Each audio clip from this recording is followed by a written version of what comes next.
From Podnews, welcome to Podland, the last word in podcasting news. And the last Podland, it's Friday the 4th of November 2022. I'm James Cridden, the editor of Podnews. And I'm Sam Sethi, the host of the upcoming new podcast, Off the Mic, coming soon. And coming up today, Adam Curry and Dave Jones talking about the Podcast Index. Podland is sponsored and hosted by Buzzsprout. Last week, 3,555 people started a podcast with Buzzsprout. Now there's Buzzsprout ads to grow your podcast wherever it's hosted. Podland's our weekly review where Sam and I review the week's top podcasting stories covered on Podnews. Welcome to episode 100, which is, I'm terribly sorry everybody, our final show. James, hello. The episode 100, why is it our last show? Come on. So I was at Podcast Movement in Dallas earlier this year while you were swanning it off, drinking fruit-based drinks in Italy and I think in Cornwall. And anyway, lots of people coming up to me and they said that they listened to this show and they really enjoyed it, but then they called it Pod News. Or they then called my daily newsletter Podland, or they called this show Pod News, or my daily show Podland, and it is just super confusing for everybody. So all of that stops from next week because we want to make it easier for everybody. So as of next week, we'll be called the Podnews Weekly Review. And the show will be a little shorter, it'll sound a little different, but it'll be here in this feed as usual. You don't need to do a thing. Sam will be here. I will be here. Sam has a new microphone and new headphones. It's all going to sound fantastic. And it'll be every Friday from here on in. Have I got that right there? Every Friday is when we'll drop it. I think that's the perfect example of you and I agreeing on the fly. Well, yes, I think that's probably how it works. We're recording it on Thursday, but because of life, normally it actually gets published at about 11 o'clock your time in the evening on Thursday, which doesn't really work. So yes, so it'll come out every Friday from here on in, probably the same time though. The Pod News podcast has been called Pod News Daily for a few weeks because it's an update with today's news, and we'll also have a show called Pod News Extra where we can put additional interviews and other long form stuff as well. And hopefully we'll get some more sponsors. So if you would like to sponsor the Pod News Weekly Review, then please do get in touch. We are weekly at podnews.net, and you'll find Sam and I at the end of that. And it will be lovely to hear from you. Phew, I thought that was goodbye, but it's not goodbye at all. It's goodbye to Podland and it's hello to Pod News, a weekly review. Unfortunately, though, there is a goodbye that we have to talk about. I just noted last night, Evo Terra has said it's goodbye to podcast pontifications. He said, I'm choosing to shut down production of future episodes of podcast pontifications for a lot of reasons, but they all trace back to a single reality. Podcasting has outgrown my ability to keep up with all the changes. I know how you feel, Evo. I'm helping people who love fiction audiobooks, audio drama, radio theatre to discover great fiction podcasts, and I'm doing this with a newsletter I call The End. Wow. 600 episodes and out. Indeed, 600 episodes and out. You should get his new newsletter. It's very good. You'll find it at theend, all one word, .fyi. That's theend.fyi. I went there today because I'm covering this in Pod News today and looked at theend.fyi and it looks awfully familiar. It's really quite funny. It's basically the Pod News front page that he liked so much, he's produced an homage to it, and I really like it. So there we go. So Evo's a good man. You should follow that. And of course, friend of the show, he was indeed a stand-in Sam Sethi one week and did a fine job. So better than I did. I can tell you that now for certain. I enjoyed it much more.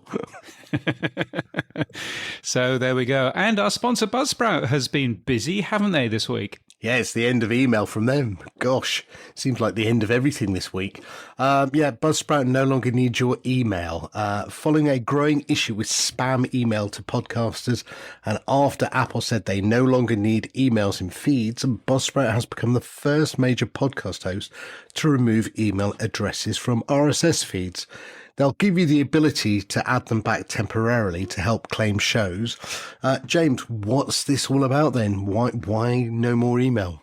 Well, I mean, in the middle of any podcast RSS feed is somebody's email address. That's always been the standard. ever since 2004. And Apple Podcasts said earlier on this year that they won't support the iTunes owner tag from next year, since podcasters can already designate their email address in Apple Podcasts Connect. And in fact, the more that you chat with the folks at Apple, the more that you realize that they're not using the email now even.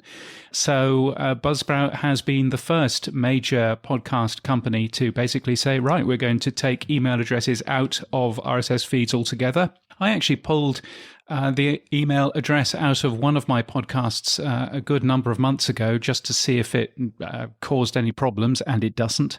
And emails are now out of all of my podcasts as well, which is a good thing too. And that ties in with a new podcast namespace tag called Podcast TXT, which is essentially a way for podcasters to claim their podcast. It's just, you put a piece of text in your feed to claim your podcast. Put this random piece of text in, and we know it's you. And that's a very sensible plan. And that has been formalized. And I know that Transistor, for example, already support that, which makes a bunch of sense.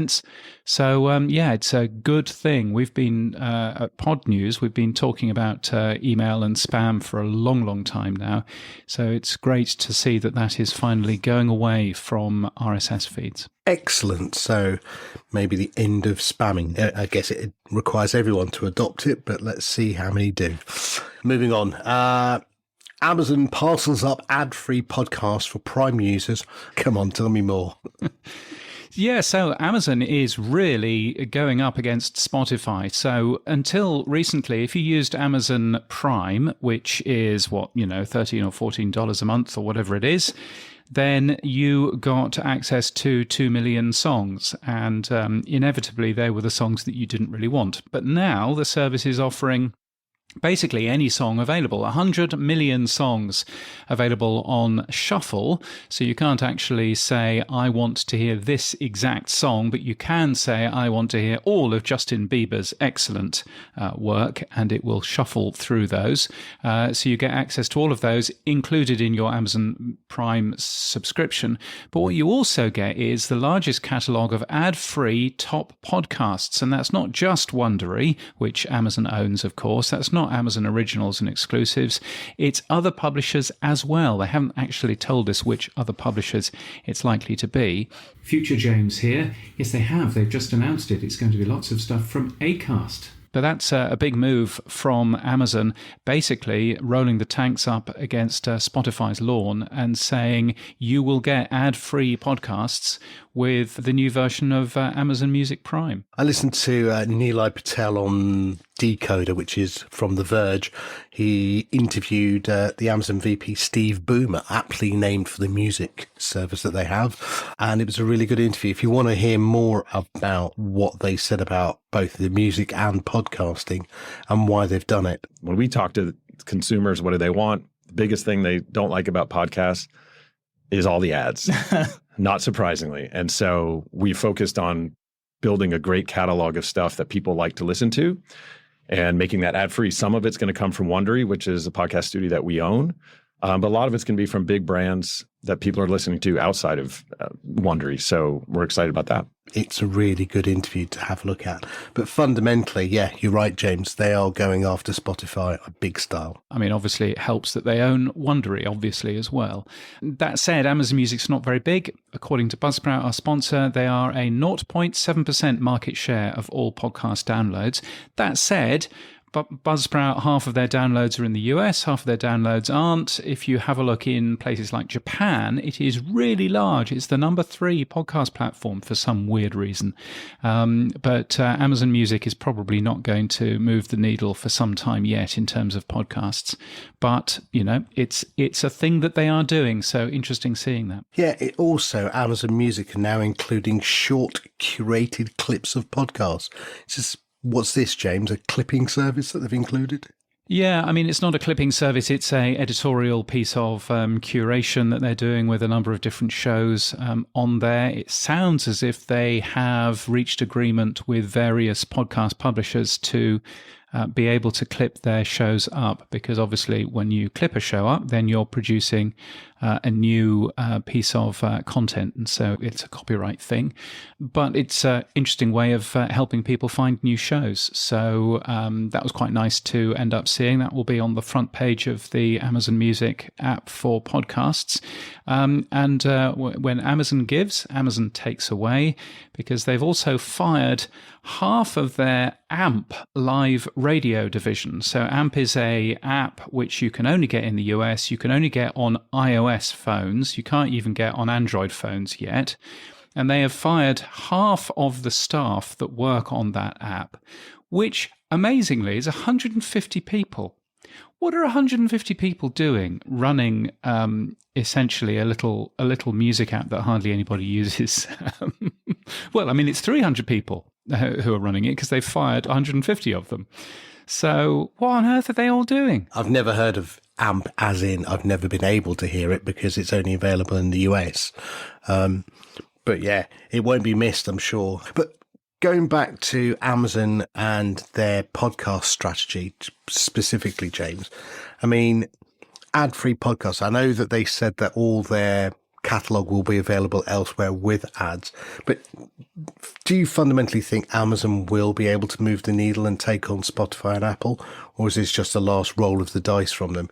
You know, we'll chuck everything into the kitchen sink with Prime, and please, please, please come and play in our playground, because we've got nothing else to give you. I mean, I was very bullish and excited when Amazon launched podcasts in the first place. They seemed to do it the right way, albeit only in certain territories, which was a bit of a mistake.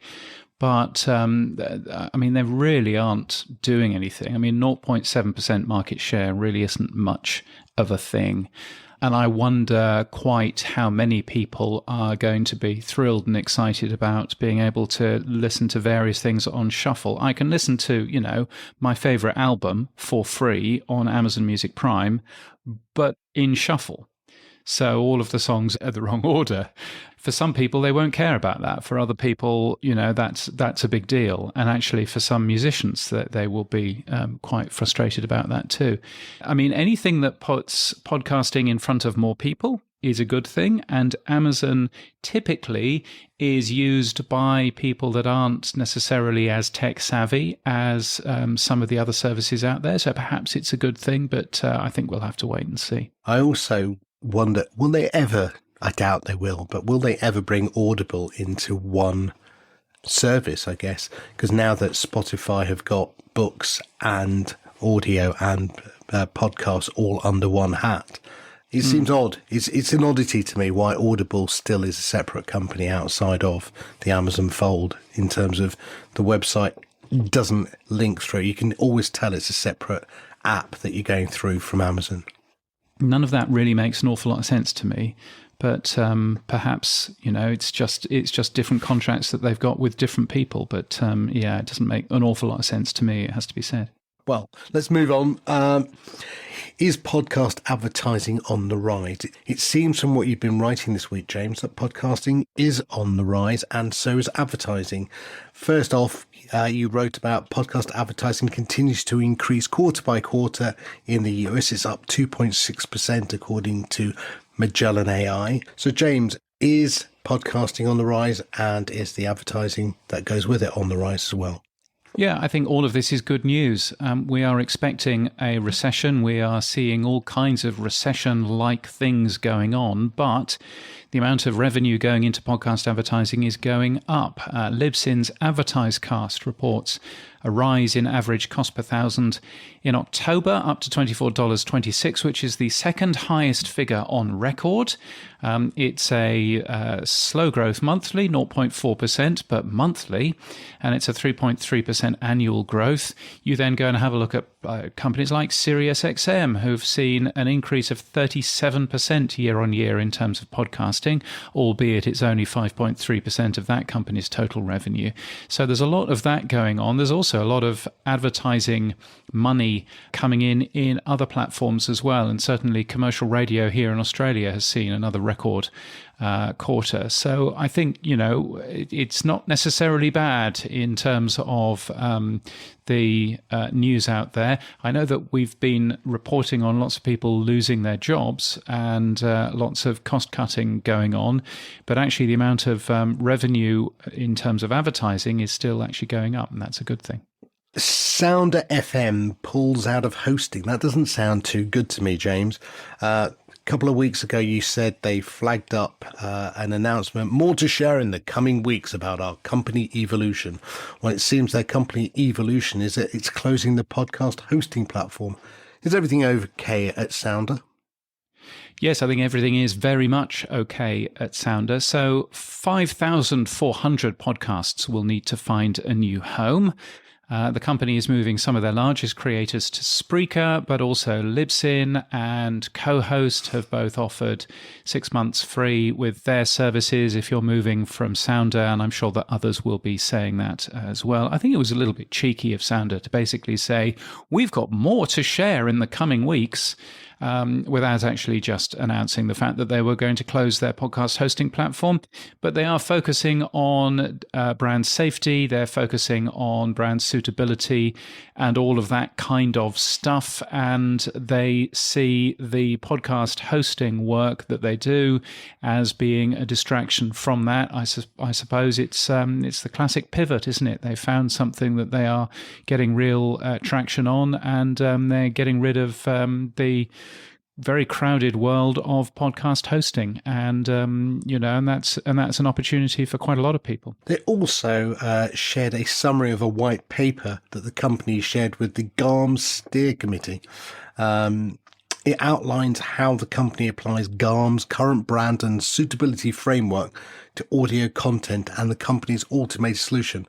Who or what is GARM, James, and what does that mean? Well, GARM is all-around brand safety. So what nobody wants necessarily is to, for example, advertise guns inside a kids' podcast. That's not a plan. So GARM is something which is set up by the World Federation of Advertisers. It stands for the Global Alliance of Responsible Media.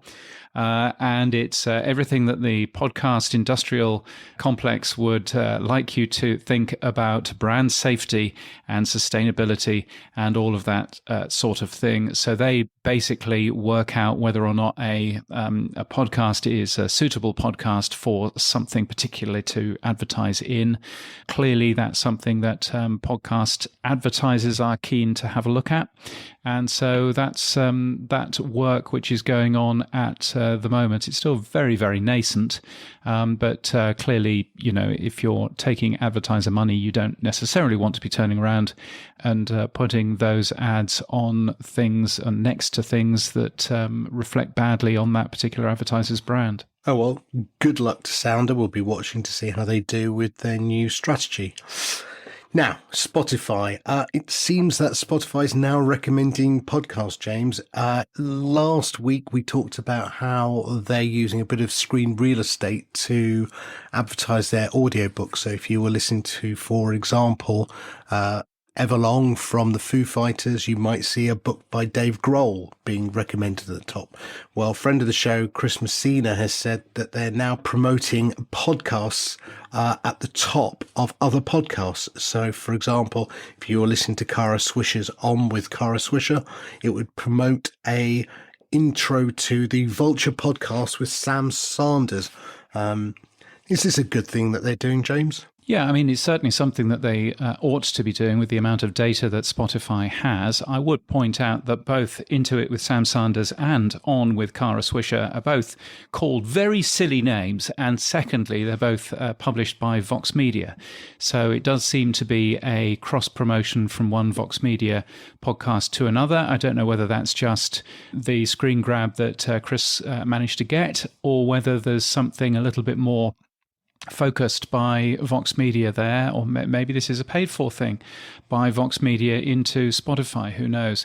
But I mean, anything that Spotify can do, or indeed any other platform can do to promote different podcasts to get people to listen to more podcasts. Remember, the typical average American listens to less than 5 podcasts a week.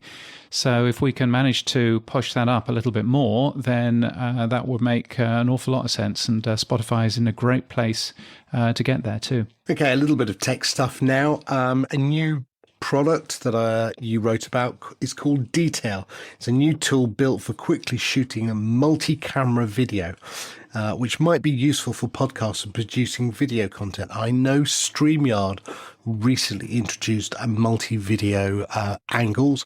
It's something I really hate, though, when I see that in video content. It's this sort of cut to you, show to me, cut to you, side face on. It's like very boring video. But hey, if you want to do that, there's a new tool around called Detail. Yes, and it's at detail.co, probably useful for you if you want to show you, cooking or show you making something. So you've got 2 different cameras, or indeed if you are interviewing your mate in your room, then you can have one camera on you and one camera on your mate, and that works quite well. But it did look quite clever. I think one of the things that I thought was quite neat is that it will automatically switch between landscape and portrait mode. So you can produce some responsive video, which I think the only people I've seen producing responsive video in a really good way so far have been Sky News in the UK, who've done that amazingly. So when you're watching the Sky News channel on your phone, then everything is formatted for vertical video completely automatically. So it's an entirely separate version of the channel that you can watch on the telly. So very, very clever.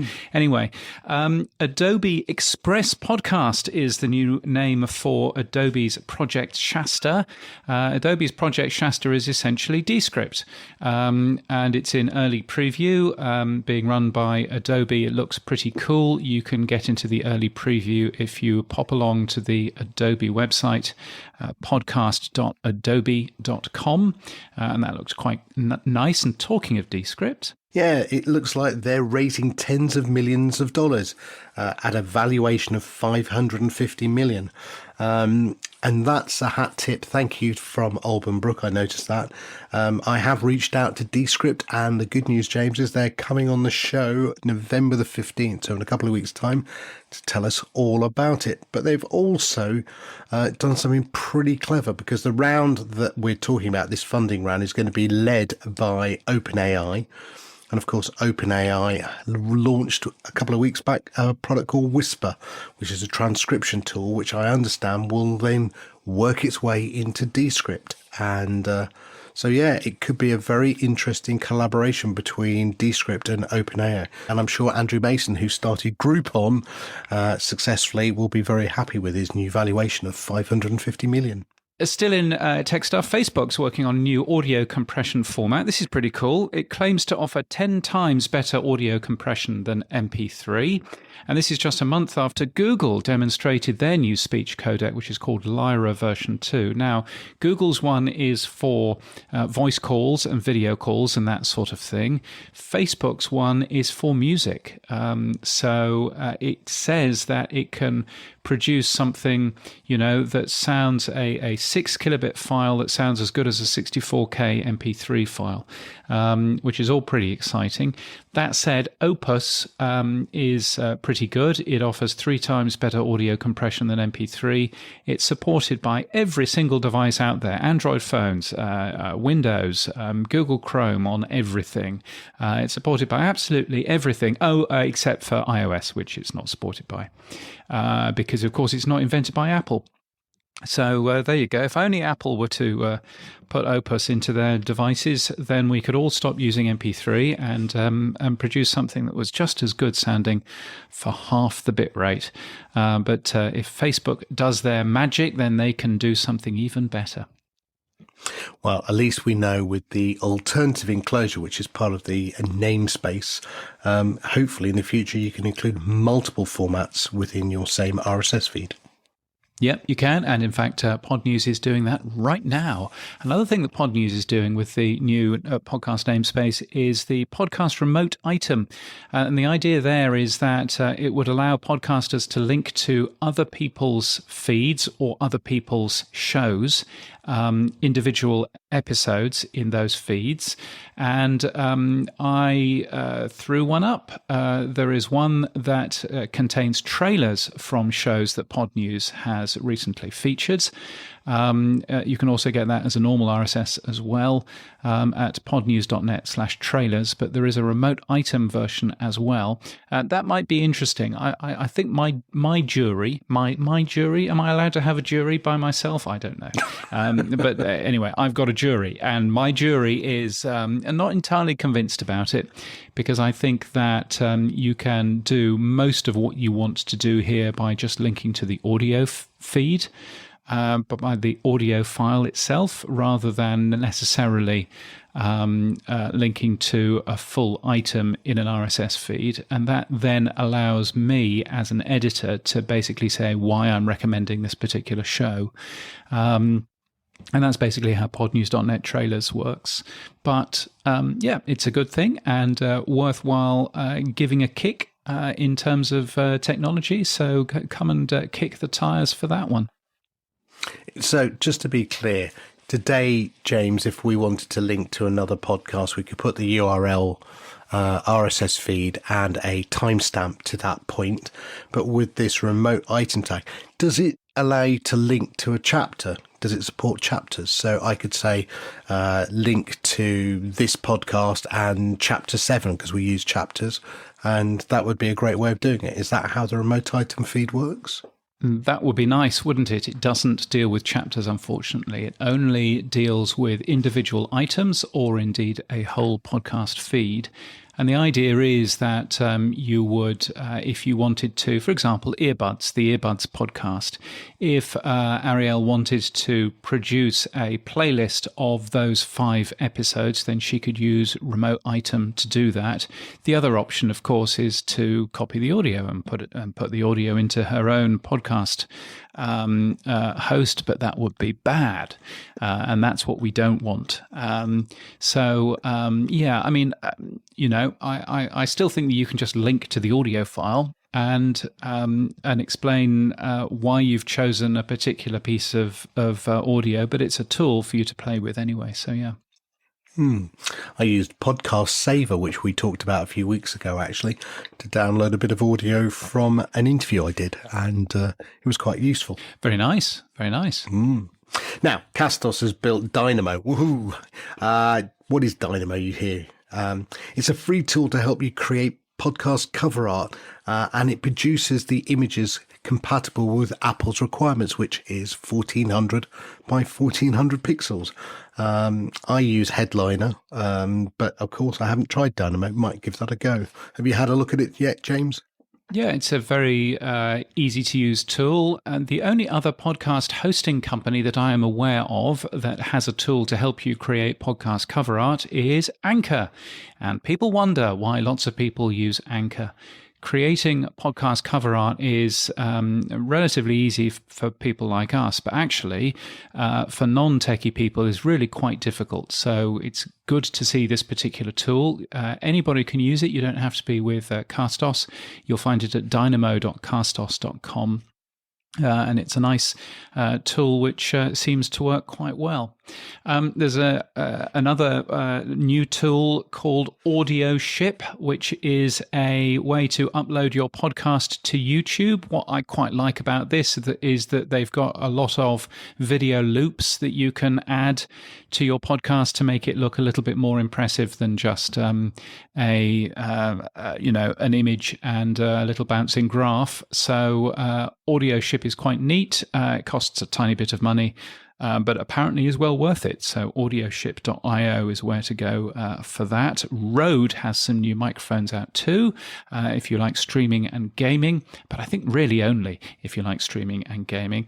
And there's a bunch of new OP3 information, isn't there, as well? Yeah, I mean, John Spurlock, who's come up with it, tweeted out it's up 943%, which is amazing.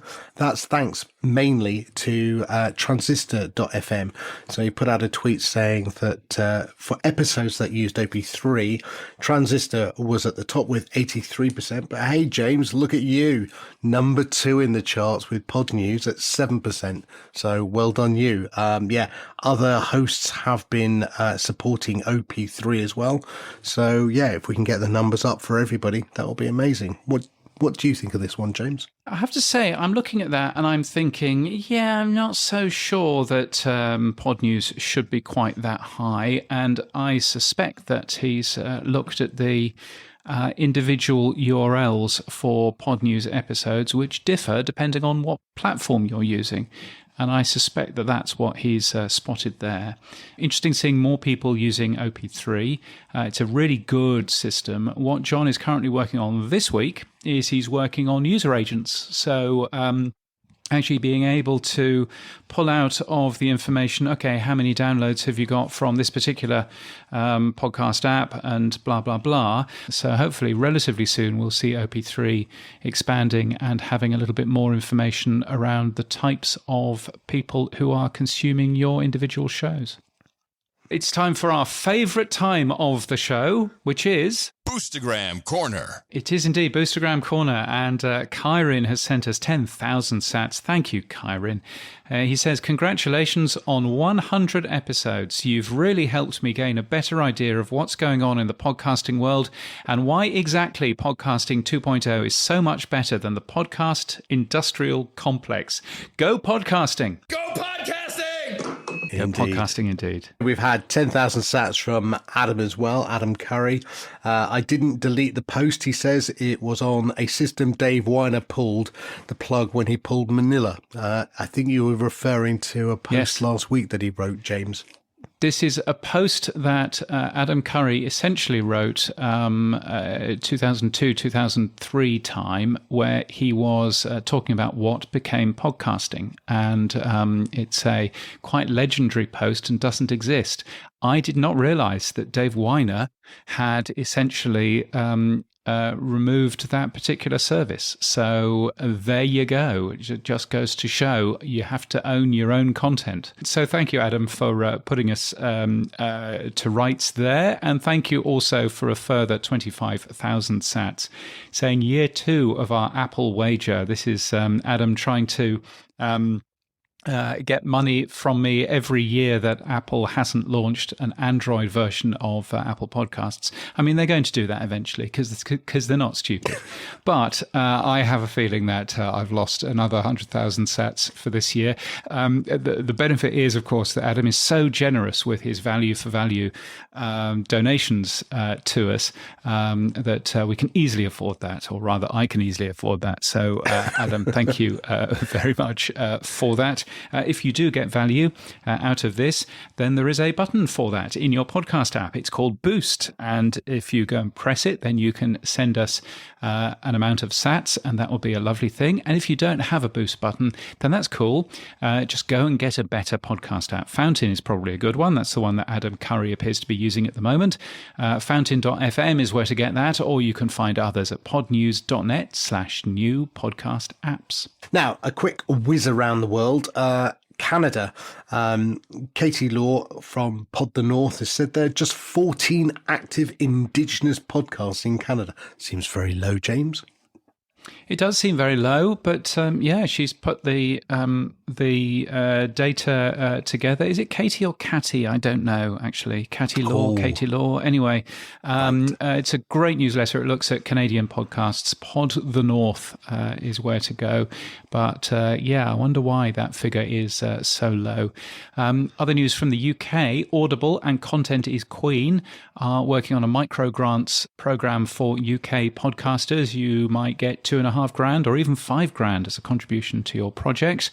There's more information on that in the show notes. PodX Group, that strange old company based in Scandinavia somewhere, they have invested into a UK company for the first time. They've become the majority shareholders in Goldhawk Productions, which specializes in audio, drama and fiction. They've got all kinds of stuff that they have access to. And actually, they've produced an awful lot of stuff for the BBC, which after 5 years, I think, they're allowed to then use for their own work as well. So PodX making a clever investment there. And in France, new data from Havas Paris, 32% of people in France are listening to podcasts, apparently. And Osha, which is a French podcast platform, which is also launched in the US, have taken a look at some of the key findings, and they say that listeners can consider podcasts spaces of tolerance, progress, softness, and trust. All 4 words that I would use to describe you, Sam Sethi. I've never been described as softness, but thank you, James. That's very kind. Now, a good thing or not? I don't know. I don't know. No. Going on, we were just talking about the BBC a minute ago. It seems like the BBC, which stands for Bye Bye Content Creators, is losing more people. Gemma Collins' podcast has moved from BBC Sounds to join Acast. So that's a bit sad for the BBC, I think. I've never listened to the Gemma Collins podcast, so I don't know what I'm missing. It's dreadful. You wouldn't like it, but I'm sure that your daughter would. It's for young people.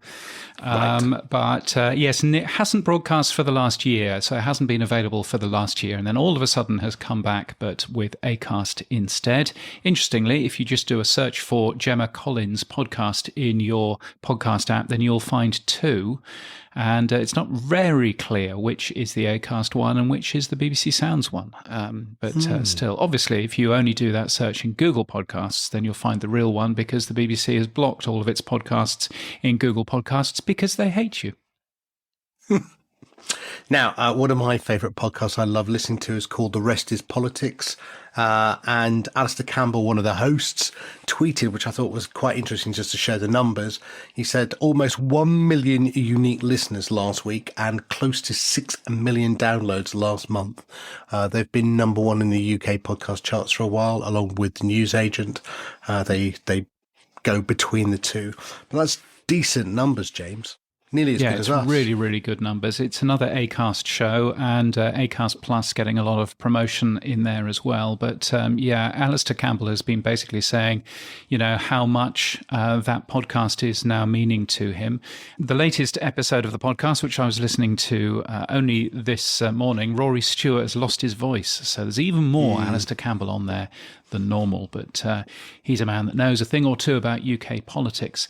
A man that knows a thing or two about radio is Tom Webster, who, of course, has worked for a bunch of radio stations in the past, now works for Sounds Profitable, of course, and he's written a really good piece all about 7 warnings for the podcast industry from radio.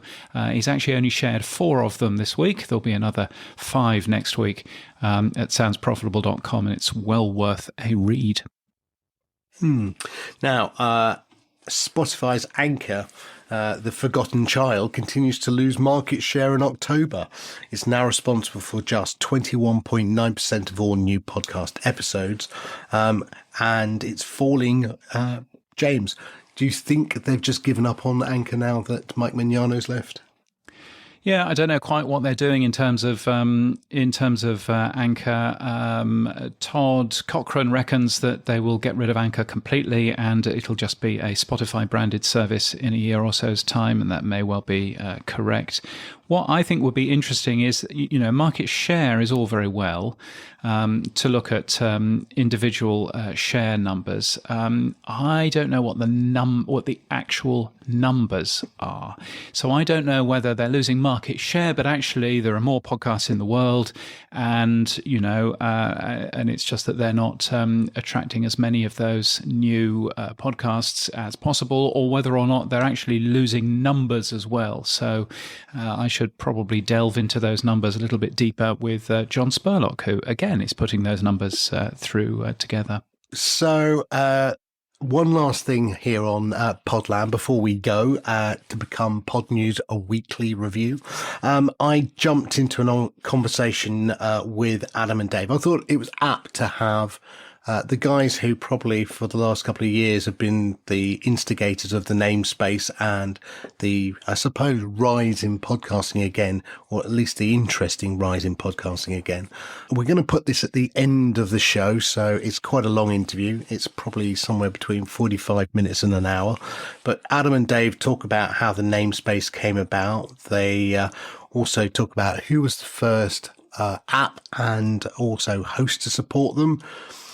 More interestingly, I asked them why they never called it Podcast 3.0 rather than 2.0. And so you'll find out why it'll never be called that. More importantly, we talked about when and how value for value will jump the chasm of adoption. So when will it come from being just a geeky thing that we all talk about with boostergrams to going mainstream? And finally, we talked about where podcasting is going next. The latest phase 6, which we touched on earlier today, remote item being one of the examples and podcast TXT. We talked about which of those new tags that Adam and Dave are most excited about and where they see podcasting heading in the next few years. So stick around for that interview at the end if you're interested. Cool. Well, I will be listening. What's happening for you this week in Podland, Sam? Well, I've struggled with Podping. There's a JavaScript version and there's a Python version. Turns out don't use the JavaScript version. It's flaky and it just crashes. So I had to revert back to using the Python code, which was quite entertaining. No, so you're using this because you're running a super secret tool to grab lots of podcast information. Is that right? So you're a podcast directory in this particular case. An app that's using Podping to get updates on what's happening. But also Adam Curry came up with a really interesting use case for Podping as well, that any change, not just an update to an episode, but any change in RSS. So if you change host or you change name like we are, or if you change description, Podping as a notification system could be used to alert users to that change. So we've been experimenting a little bit with Podping, not just as a episode update notifier in real time, but also other changes in RSS as well, which I think is quite an interesting use case. Very nice. And have you eaten food with anybody recently? I've been taken out for some lovely lunches, strangely. Mike, a friend of mine, took me for lunch. He's the ex-head of Penguin Books, so we had a lovely conversation about audiobooks. Nothing I can talk about here publicly right now. And I also had breakfast with a mate of mine, Andy, who's the CEO of the Press Association, and we were talking about podcasting. Again, very interesting conversation. But we also were talking about the newsagent, which he's a big fan of. So hat tip to both Andy and Mike for lunch and breakfast. It's very nice of them both. And very James, nice. what's happened for you? I just had a chat with Jason and Tom from the podcast show in London. It was just a chat. Unfortunately, no lunch was consumed. No smoked salmon and caviar and any of that. But that was very good. It's all sounding very exciting for London. Lots of growth for that particular event, which is next May in sunny Islington. I've also been spending some quite frustrating time trying to get to grips with Apple Podcasts paid subscriptions, which has not been the smoothest thing that I was rather hoping it would be. It's not their fault. It's my fault because I want to continue hosting the main Podnews Daily show myself, and I don't want to give that to a third party, but I also don't want to manually upload stuff because that's the way of madness. So I'm still trying to sort myself out there, but it's been interesting learning a little bit more about that. And that's it for this week, and that's it for Podland completely. If you liked this episode of Podland, don't tell anyone about it because it's not going to be called that next week. Instead, the Podnews Weekly Review will return bright and early on Friday morning.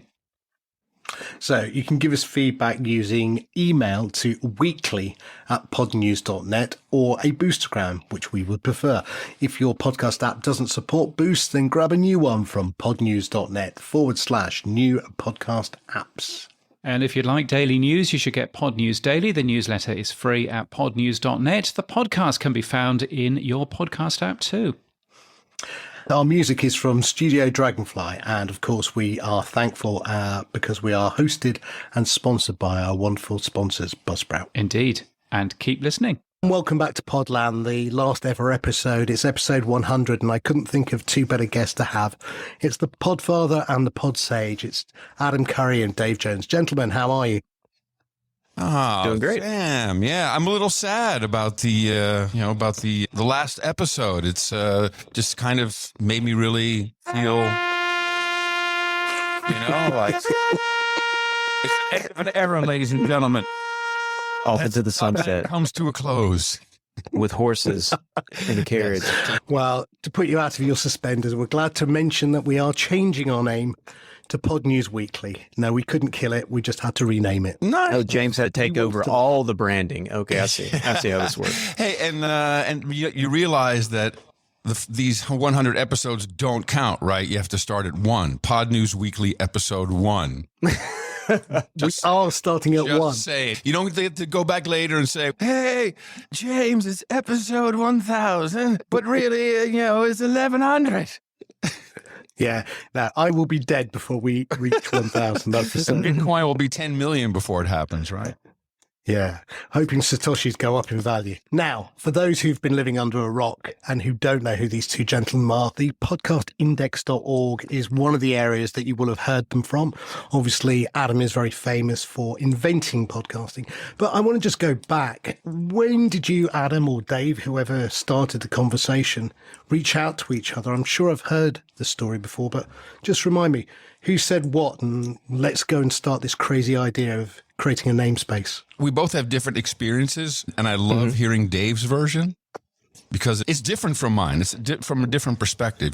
Yeah, so Adam contacted me one day. We had known each other for about 10 years, and we had done one major project, but a bunch of different little side projects. The major project was called the Freedom Controller, and it was like a software that would let you archive all of your information that you looked at and read as you go across the web, and then later compile it into show notes for a podcast and things like that. And it was just this kitchen sink of things that did all kinds of stuff.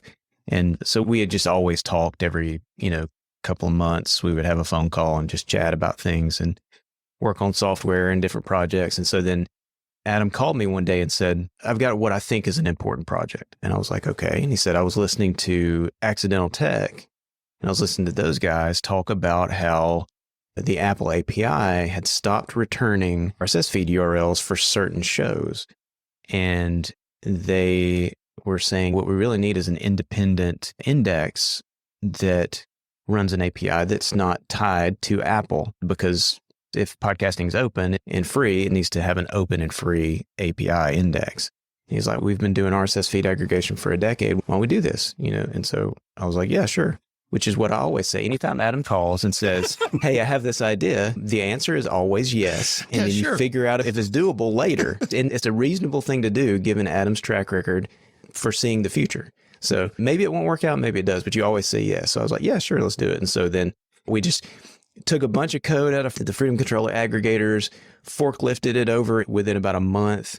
Literally, it was like 6 weeks from that phone call to the time we had till the time the API was live. Just forklifted a bunch of code and built the beginning of the index.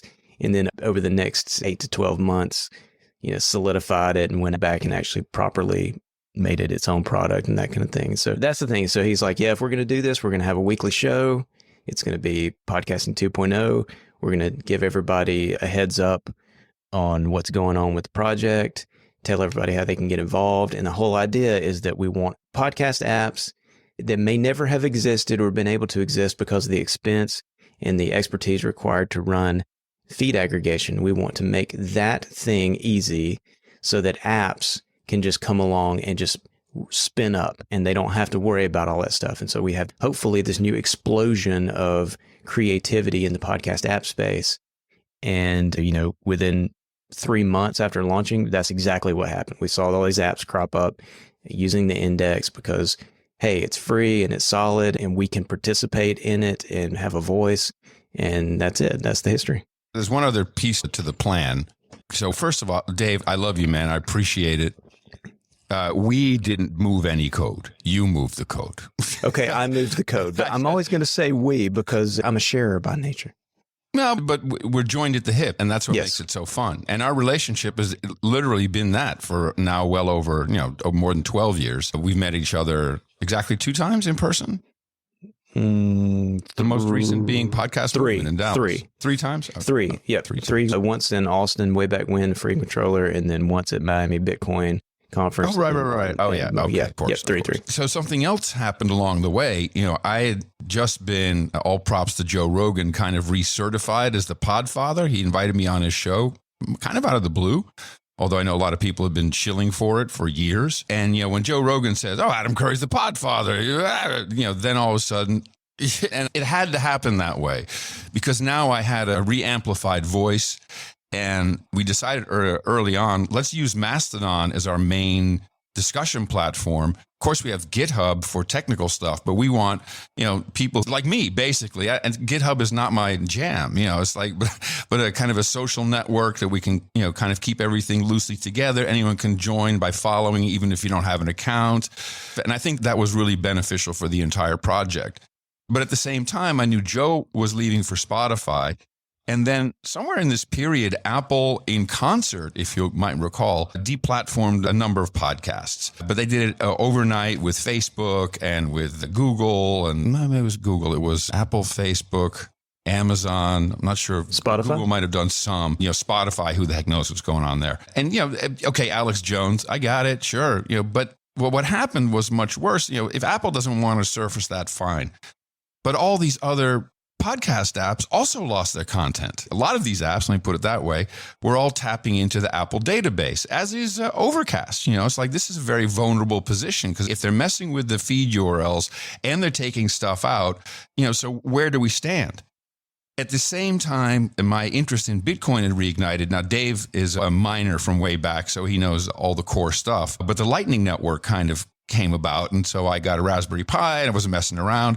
And then it kind of struck me like, oh my God, this is the missing piece, is the monetization part. You're either demonetized, deplatformed, shadow banned, whatever. And now, of course, you can get fined. I think if you even pay a podcast to possibly spread mis or disinformation. So we needed some interruptible money or censorship resistant money. And when I kind of saw how the Lightning Network worked, from my mind, it was, oh my goodness, you can do, value in ones and zeros one way and simultaneously value being sent back in Bitcoin. And I think this is where we really shine in the whole idea with the splits. So now we can finally cut these very same app developers in on the money flow. No one ever got money from, Joe Rogan advertisements when he was still hosted at Libsyn. So now we can really ignite something, and it can work for apps, for websites, for communities. There's so many different ways, and it's spreading. And so the term value for value, which is what the concept is based upon 15 years of the No Agenda Show doing just this, only in an analog version, that kind of becomes synonymous in a way with podcasting 2.0. But putting it all together, the namespace and the value for value transfer, I'm more excited than I was at podcasting 1.0 at the possibilities of what can come out of this. Yeah, I think having a micropayment system is a game changer. I've been an advocate of micropayments for years. Well, not micropayments so much, but the payment for the attention economy. So being able to reward people for their time and attention. But there was never a micropayment system. So having micropayments in SATs actually is, for me as well, a massive game changer. But just before we move forward into all of this stuff, who was the first, I suppose, major host or application developer who went, you know what, Adam and Dave, I think you're onto something. I'm going to support you. Who was the first one to come out the woodwork? On the app side, well, Sovereign feeds first for the creation, for sure. And probably Castopod on, and then that's self-hosting. Yeah, so on the app side, I think definitely Hypercatcher was the first one. Mm-hmm. And then Podfriend shortly after that, if I'm not mistaken. And then if you think about paid hosting, definitely RSS.com and Buzzsprout were the first two large hosting companies, platform hosts, I guess you might want to call them, that jumped on board. And so we had this flurry of activity within the first 2 to 3 months where people saw the vision and said, oh, okay, this is what we need. Because that's one thing about value for value. And Yes. we think about it in turn, because Adam said from the very beginning, he's like, I think it was even on the first phone call, okay, we're going to do a show every week, the Podcasting 2.0 show. We're going to do that every week, and it's going to be value for value. The whole thing's going to be run on donations. It's all going to be free. And they're just going to give us back what they think that our project and our show is worth. And when you do it that way, and it's the same whether it's the podcast hosting or the apps or anything, when you do it that way, you get the product that you want. So donating, when somebody like Buzzsprout or RSS.com, who've been two of our biggest supporters, when they give us money every month or however often that they give and they donate to keep us alive and working, they get the product that they want because they're an active participant in that. And the same with the apps. The apps, they come and they're using our index, but they're also giving us value back, sometimes not in monetary terms. Sometimes they're giving us value back in ideas and code contributions and these things. So that whole idea of value for value, sometimes you give back money and that keeps the thing alive and working the way that you want it to. Other times you give back non-tangible things or your own labor, and that gives you the input and the change command that you want. So I think the whole thing being built from day one on value for value has made the thing what it is, because lots of parts of the namespace and the API and our show, lots of parts of this thing weren't developed by us. They came directly from the community. Also, it removes what I think was a bottleneck for well over a decade for anyone to move forward. The problem was, and oft discussed in many forums and Slack groups and academies and all kinds of things were created to move it forward, and nothing happened because, of course, the hosting companies need to do it and Apple needs to do it. So we removed one barrier. Well, look, here's apps that are ready for it, but also we have no commercial interest. So there's no, well, these guys only want this tag because they have an interest in this or that. And by the way, Dave and I have not ever taken any money out. There's no money to take out really, except what winds up on the index node, which we use for liquidity. It has made the project so honest and so, it's hard. Coming from where I come from, I ran a company publicly listed on NASDAQ. I took it public with my partners in the mid-90s. I've been in all different business scenarios.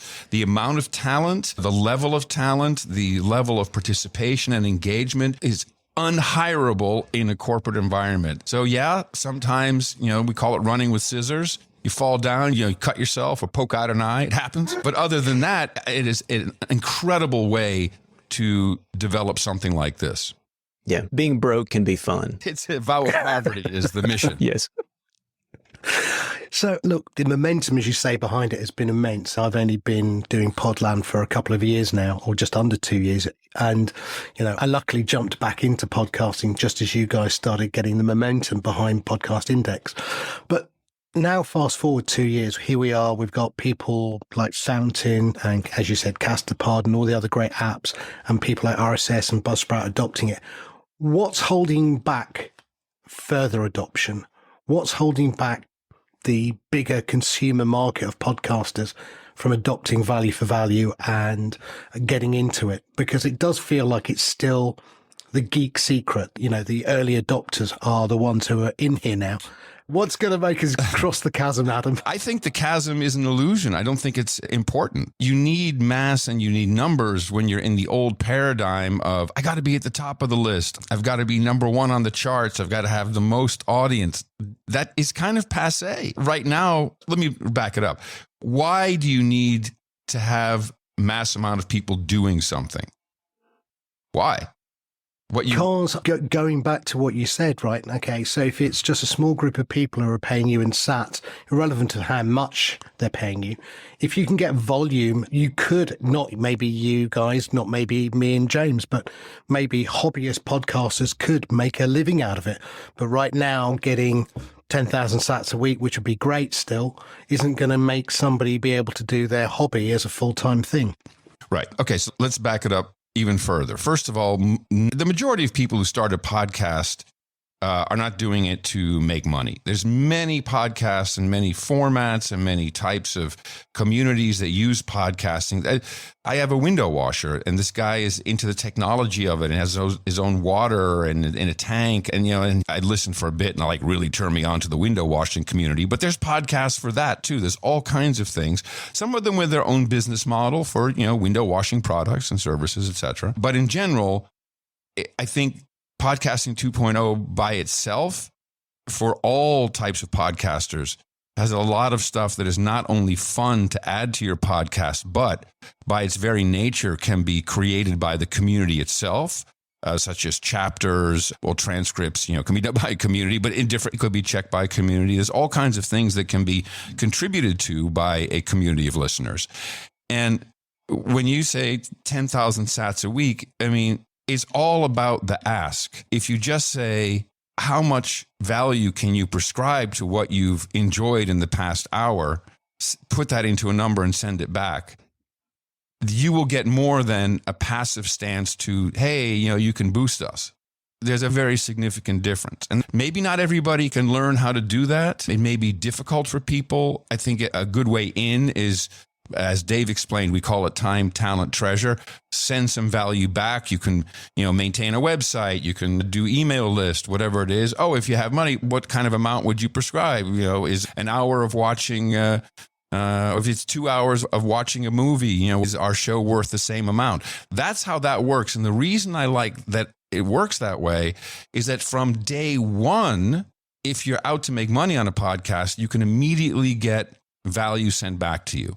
And you can do it through many ways: PayPal, Cash App, whatever you want. Podcasting 2.0 is certainly not the only way. And it's probably a good idea to try multiple ways, see what works best for you. But you really have to train yourself to ask. And then you can have a community supporting you. For 15 years, Dvorak and I really never cared how many people listen. Can we pay the rent with this yet? Oh, no, it took a couple of years. But you get there eventually if you keep asking. And, valueforvalue.info has a lot of background on how all of this fits together and works. So when we got Podshow funded and we started a network where I discovered you can't monetize the network, I believe that we could change advertising just ever so slightly to make it fit into this wacky format of podcasting, which is inherently brand unfriendly, not safe, all kinds of issues with it. And I was wrong. So I've given up on that. I just don't think it's the future. It's the way and even if it works for a small number of podcasts or producers or production houses that do millions of dollars, that's great. But everybody else needs to know at your fingertips today, you can start receiving value, and you will. Yeah, I think there's two parts to it. You talked about the podcasting 2.0 being the geeky secret. On the technology side, I think that's always going to be sort of the case. Because there are technological aspects to podcasting 2.0 that just they're only appropriate for geeks. And so there's things like PodPing and the API and a namespace, those sorts of things, they're probably always going to be geeky secrets. Now, but from that standpoint, the people at this moment in time, based on a conversation that Adam and I had with a major podcast host just last week, the chasm has already been crossed. On the geek side of things, on the technical side of things, there's nothing holding that back. That's a thing it's just established, and that's the thing that exists now. And there's no more secrets or adoption barriers, so to speak.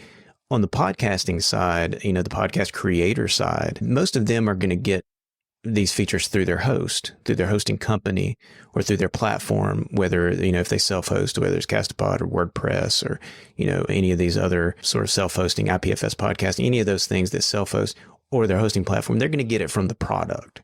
And so the technical stuff doesn't have to be a barrier to their entry anyway. It just shows up in their UI one day and they start using it, but then on the value for value side, I guess there's three things, not two, but on the value for value side, I think the barrier there, and I've had a long running discussion with a guy who for a long time, he just wasn't getting it. He just was not getting the value for value concept as far as it applied to his show.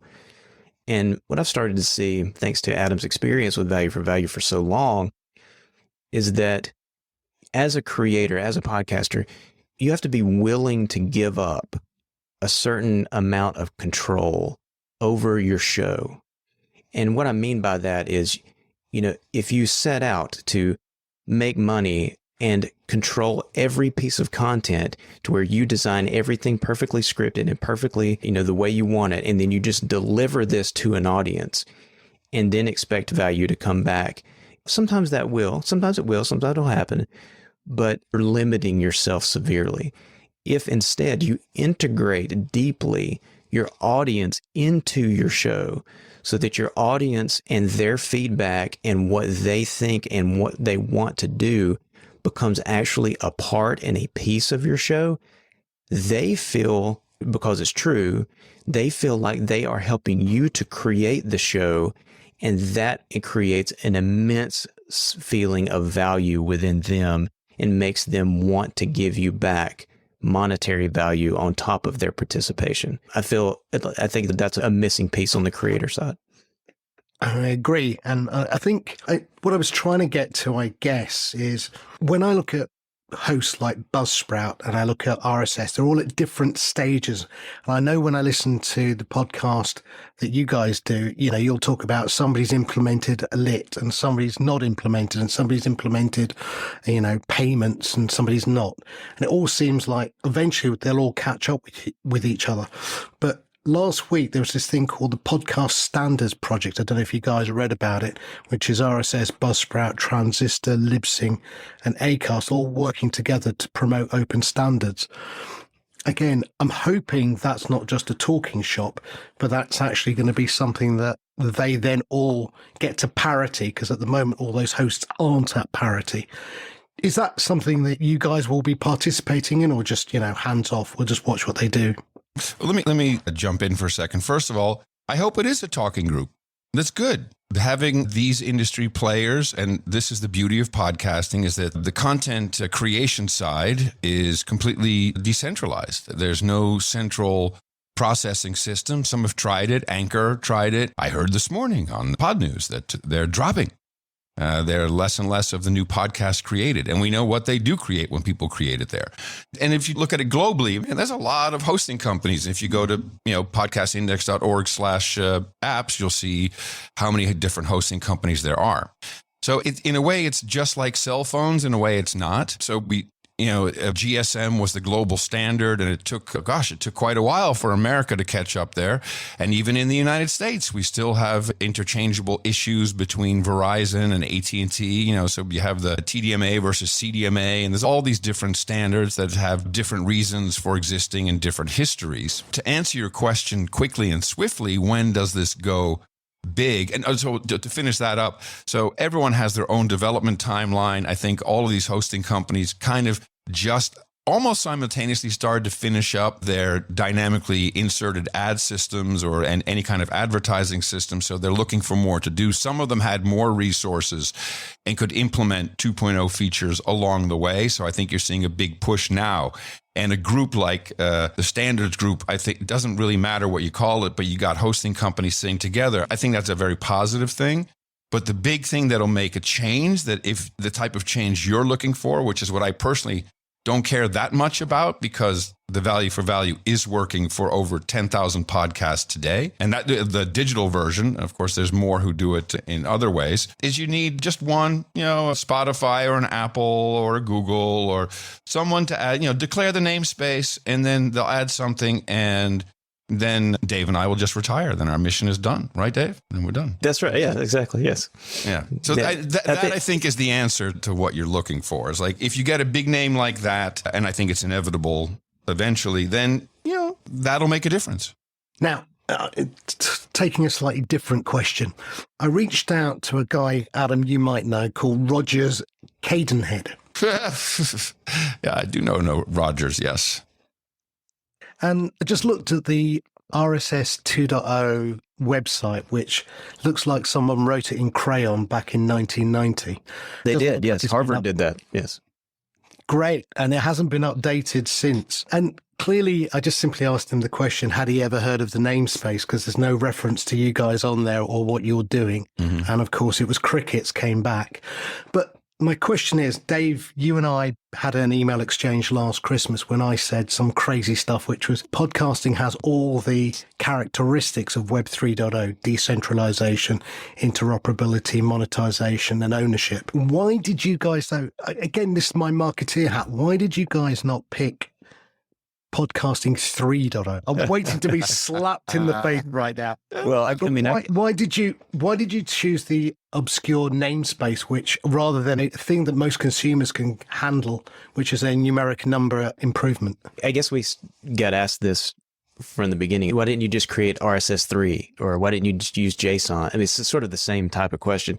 And the reason is because, I don't think that would have ever succeeded. I mean, it's been difficult enough to take an existing widely used format of RSS 2.0 and modify that in ways that creates adoption. If we had gone a completely different route, I think the technical side would have been basically a disaster. It would have just been not even a footnote in history.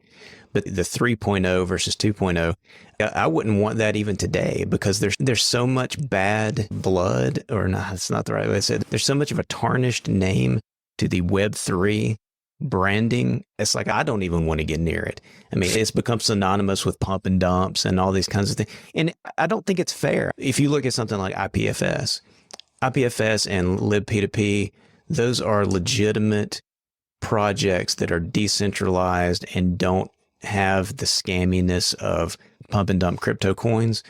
And so that is legitimately Web3. And if you see it in action, it's beautiful to watch. So I don't think it's fair that Web3 has gotten the tarnished reputation, but hey, we can lay that at the feet, like many other things, would lay that at the feet of Silicon Valley venture capitalists coming in and, making it gross. But I think that's really, as far as branding goes, I don't want to go near Web3 just because it's got that reputation now. Going back to the RSS at Harvard, having developed podcasting with Dave Weiner, that was very intentional. He's always been looking for a place where you can store a document where it lives forever, because especially Dave Weiner knows things disappear, sometimes overnight, and it's very confusing to people. So he parked this with Harvard for this very reason, that it would sit there at Harvard and nothing would happen. It was kind of interesting because I was on the RSS board from its inception. I noted. And what was interesting is all of a sudden I got an email from Dave saying, those guys are going to kick you off the board. I said, what are you talking about? Well, you're not responding to anything. And of course, they had set up some list server. Everything had gone to spam. And even when I came back and said, hey, sorry about that, they were all kind of huffy and like, fuck that noise. Sorry. You can descript that out. So that's where that came from. We realized through our own internal process, which was quite a process, that it really didn't make sense to market podcastindex.org. It's really unimportant in the whole game. It's mainly a place for, if you've heard about it, we have a couple of links to documentation, to apps, it's nothing fancy. Because what's so beautiful about a value for value project is we can have very experienced people and writers like Gigi write a whole piece about value for value. We can have the apps themselves are writing about podcasting 2.0. The hosting companies are the biggest touch point of education for podcasters. And podcast marketing has always worked in the following manner. Hey, I listened to this other podcast and they're doing this or that. You might want to consider that other podcast host. So these things work. And when you, as a podcaster, ask people, which you guys are really good at, actually, you don't say newpodcastapps.com. It's like you got your own podnews.com/new podcast apps, but nobody has nude. That's podcasts. James. See, our marketing is nudepodcastapps.com. This is how we think. So when it comes to 3.0, of course, Dave and I don't even have to have a conversation about it. No, we don't need 3.0 branding. We're the nude podcast apps guy because we are who we are. No, but seriously, it's a core piece of the project. We are who we are, and we can be exactly who we are. And even though we have all kinds of differences of opinion on a life spectrum, ideologically, etc., one of our largest supporters is Overcast and Marco, who doesn't use the index like most other people do.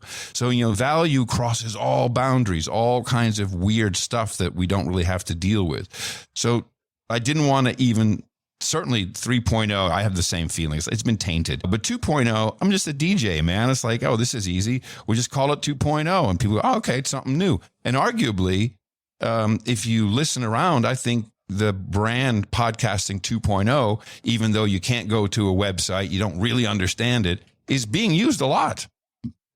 Yeah. It's important that we keep the podcast index side of things really out of the main, spotlight of what podcasting 2.0 is, because like you asked about the standards group from the hosting companies, we'll definitely have a voice in that and be contributors to that. And we will contribute time, talent, and treasure back to them, just like they have to us over time.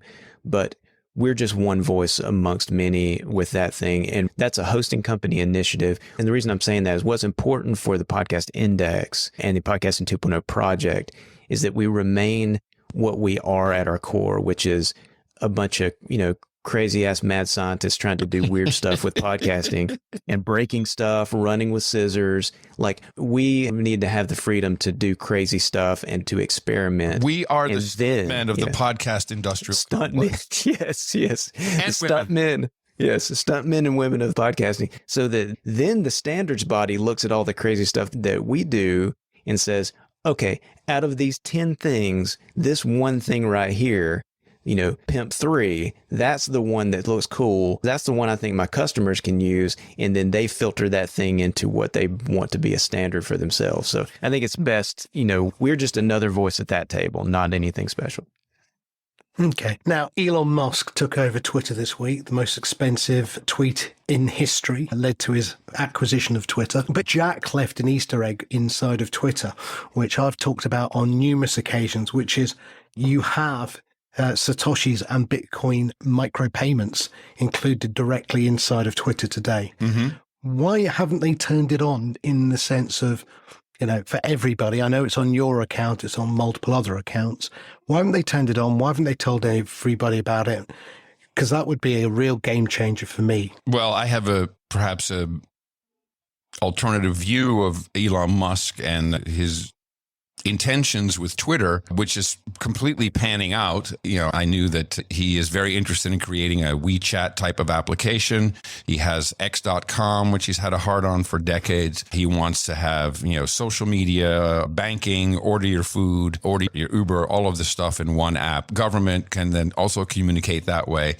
And if you want to do that without bots and spam, then the only way to do it is to authenticate everybody, which in Twitter world is checkmark verification. And he took it one step, and I knew that was what he had to do. And so you would have to be a known entity, because ultimately freedom of speech, say what you want, but we know who you are.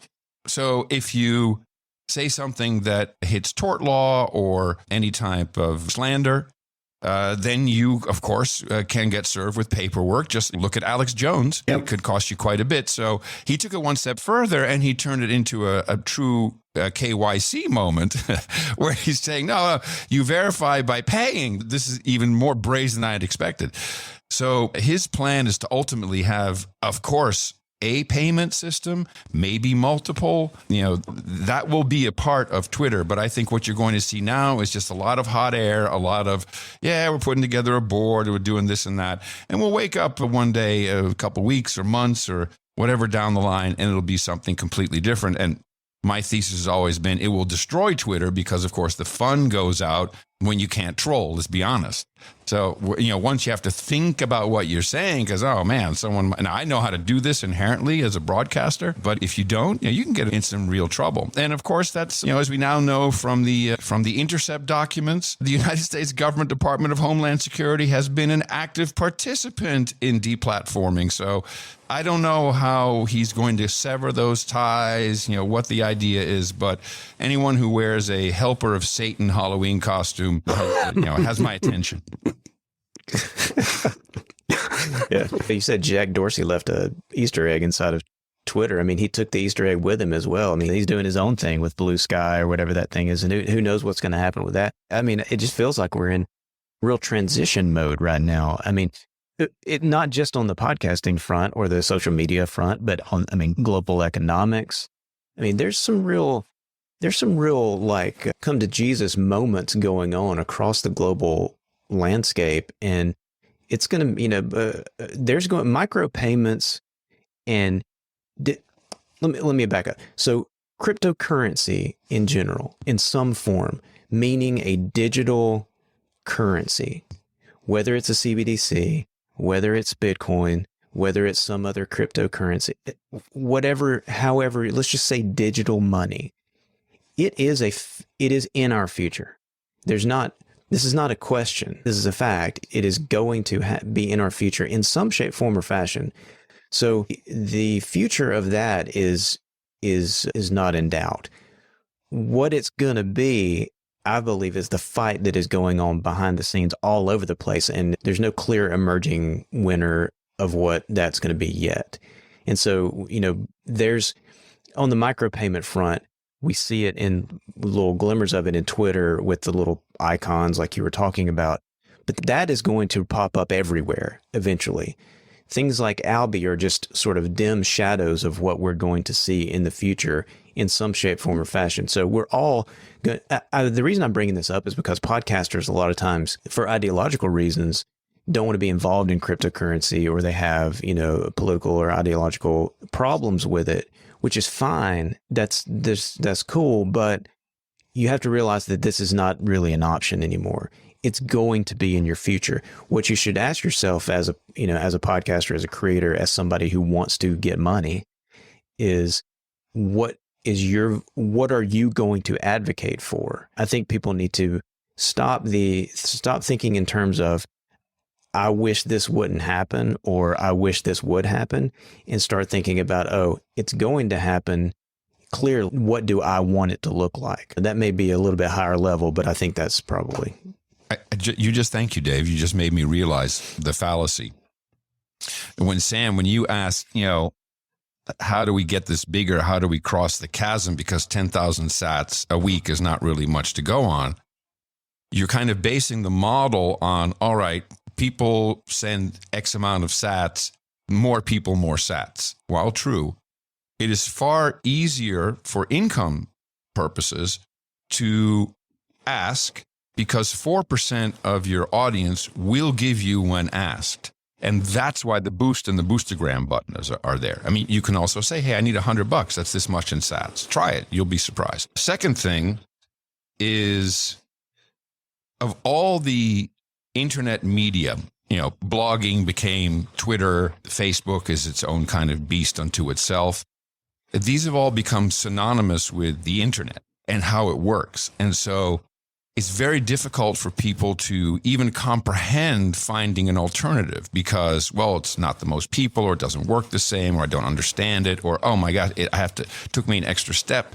I had to connect a wallet. Any kind of extra thing is very complicated for people. And that is, where the censorship is taking place, is on all these platforms. And all day, people, podcasts often just sound like Twitter arguments. People are like, well, they took that down. That wasn't fair. Oh, you can't say this.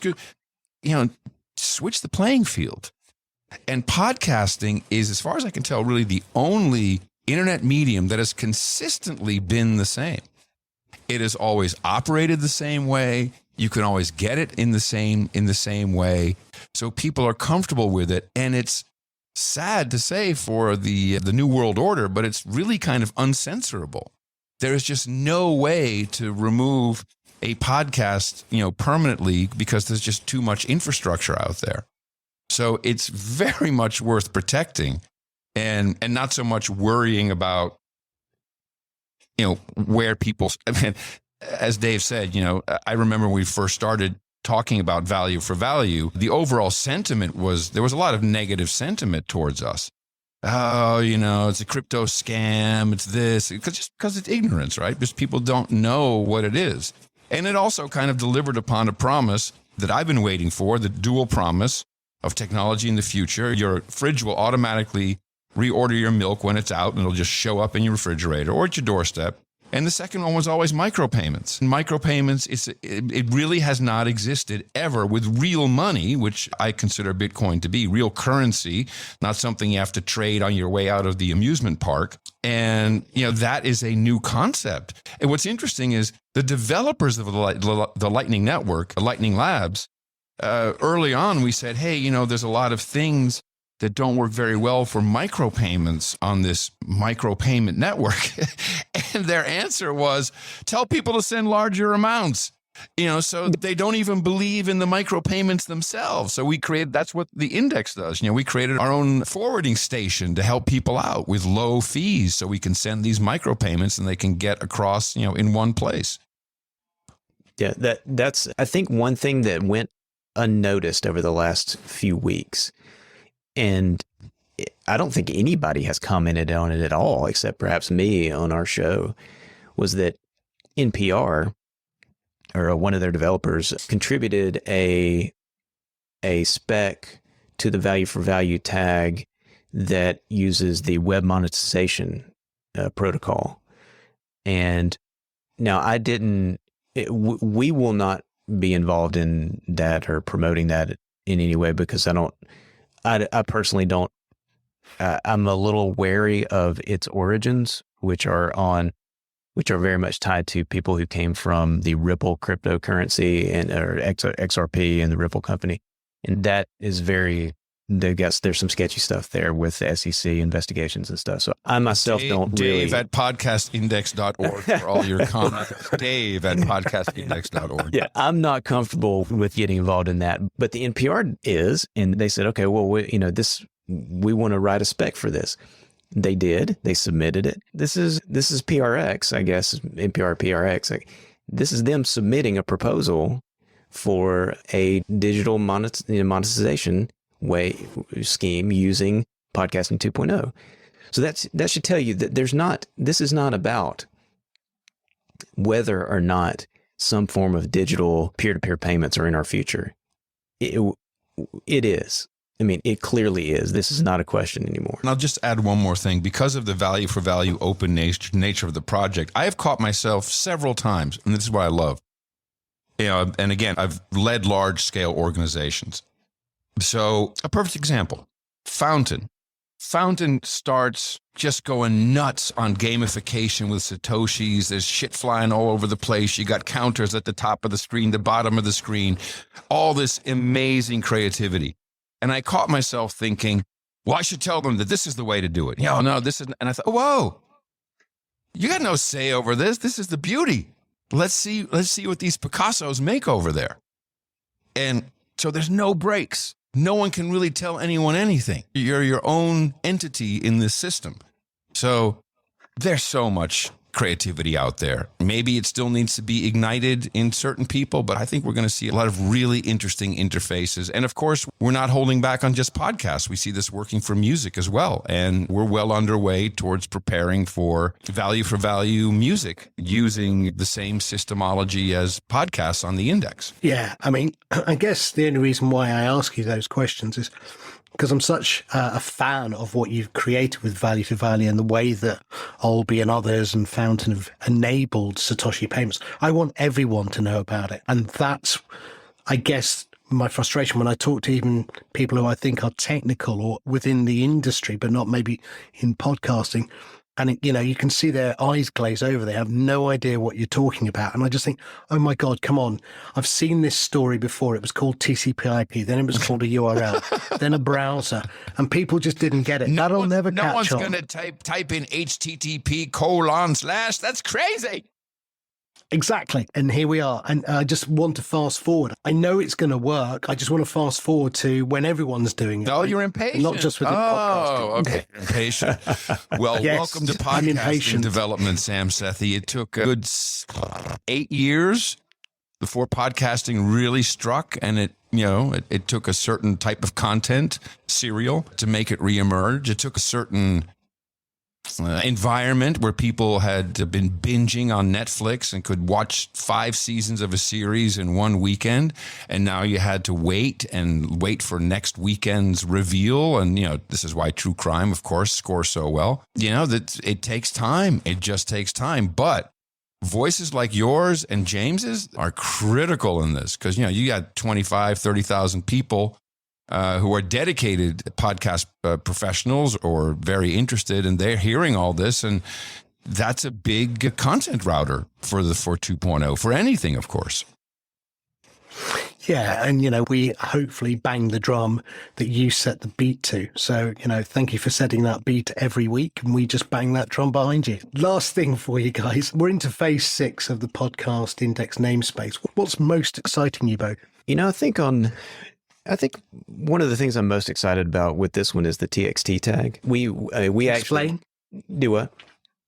Explain what that is. Yeah, so the TXT tag is something we actually fast-tracked, which we rarely ever do. Think we've maybe done that once before, but never to this degree. We just opened the podcast namespace phase 6 last, like a month ago, and already we've formalized the TXT tag. And it's loosely, and this is very geeky, but it's loosely based on the DNS concept of a TXT record.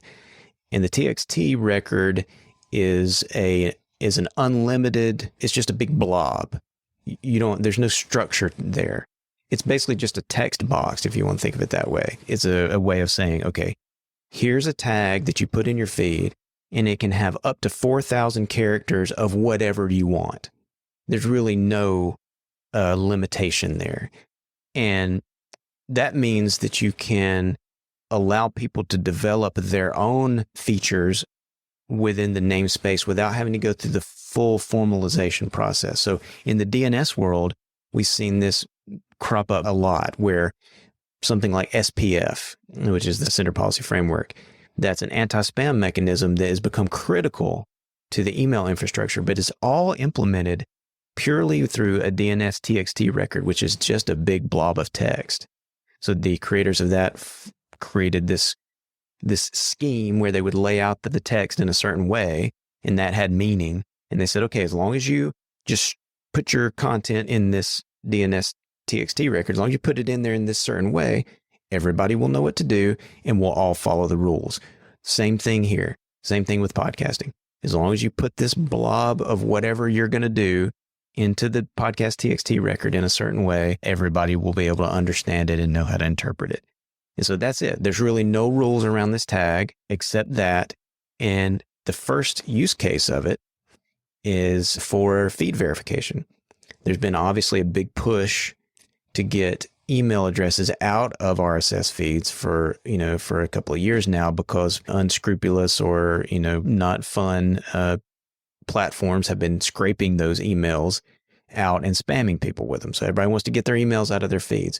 Well, once you pull the email out of the feed, well, how do you verify it? You can't send the owner a link and have them click on it and do this kind of thing.